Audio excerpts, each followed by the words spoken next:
স্বাভাবিক সংঘর্ষ বিরতি ঘোষণার পর স্বাভাবিক ছন্দে ফিরেছে জম্মু। সেখানকার স্থানীয় মানুষেরা স্বাভাবিক ছন্দে ফিরেছে, সেই চিত্র ইতিমধ্যে আপনাদের সামনে তুলে ধরছি। স্বাভাবিক পরিস্থিতি জম্মুর পাশাপাশি উরিতেও কুপওয়ারাতেও স্বাভাবিক চিত্র, সেখানে স্বাভাবিক পরিস্থিতি।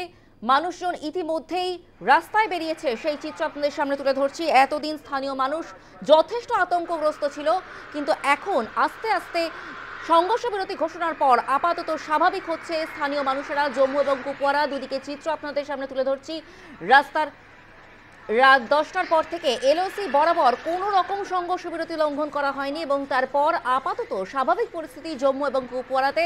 দুদিকের চিত্রই আপনাদের সামনে তুলে ধরা হচ্ছে, তবে রাস্তাঘাট কিছুটা ফাঁকা আছে।